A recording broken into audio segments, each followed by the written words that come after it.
Hey guys, welcome to our kip up or kick up tutorial. We're going to cover both how to do it with your hands and without your hands. So let's get right into it. Just make sure that you're learning the one with hands first and then graduate up to the one without hands, even though it looks a little cooler. So your first step to do it with hands is going to be to get the right hand positioning. You want your hands by your head with your palms flat on the floor and your elbows tucked in. So don't have them flaring out. Step 2 is going to be getting used to rocking backwards up onto your upper back. So for this, you'll basically just sit down, rock backwards, make sure that your hands finish in their correct position with palms flat, elbows tucked in, and hands by your head before finally rolling forwards again. And finally, step number 3, as you're rolling forwards, push with your arms and kick your legs up and forwards in an almost arcing motion. And try to finish on your feet. Focus on bringing your chest up and forwards. You don't want to leave it behind you because then you'll just fall back down. One common mistake that a lot of people make when they're first learning their kip up is not waiting until they roll forwards before attempting the kick. If you do this, you'll just find it very difficult to land on your feet.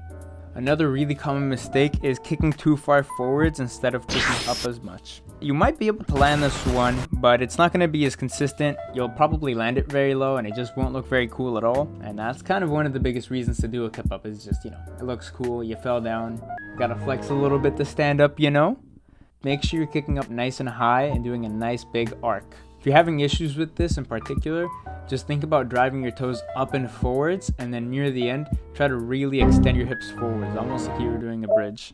Alright, now that you can do the kip up, time to do the kick up. Same thing, without hands, the technique changes a little bit, so let's get into it. So while trying to learn a kip up with no hands, you'll find that you really have to emphasize the high arcing motion that you had to learn for the regular kip up. The landings are probably going to be very different from your normal kip up, just because so much more of your weight is going to be behind you.